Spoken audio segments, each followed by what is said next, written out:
గదుములకి పోయింది పానపు తేలింది వరదాకాలవలాగా బారెల్లో పోయింది వానపు తేలిందు వరదాకాలవలాగా పోతుంది.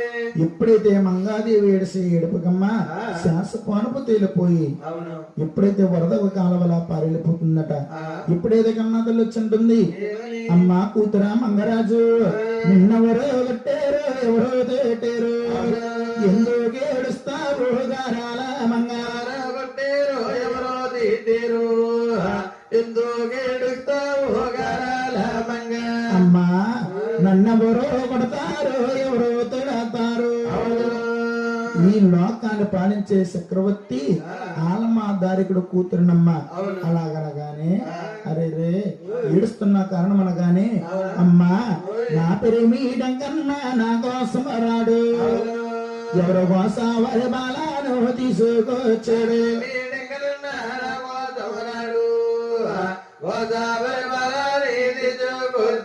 వాసు వరబాలను తీసుకొచ్చిన గొల్లలో పెట్టుకున్నాడు. ఎప్పుడైతేనమ్మా నేను పుట్టినింటిగానే ఉండిపోవాలి, అత్తింటి ఆయాసం నాకు అసలు లేదు అలాగని బాధపడుతుంటే ఏడవద్దమ్మా, ఏదన్నా సరే కీలైనా మేలైనా నీ తండ్రి అయిన ఆలమాదారికుడే తీర్చాడు. ఆది కాలంలో సెల్లుల కొడుకులు శ్రీమంతులు అలాగని కోరి నిన్నిచ్చి కళ్యాణం చేశారు తల్లి. అలాగని ఎప్పుడైతే నాయన ఆలమాదారికుడికి కౌరు పంపించింది, ఆలమాదారికుడు కచ్చిరి సభ నుంచి వచ్చి కూతురునంటున్నాడు. ఏడుస్తున్న కారణం ఏమిటనగానే తండ్రి గారు నా పెరుముడైన వెంకటేశ్వర స్వామి భూమి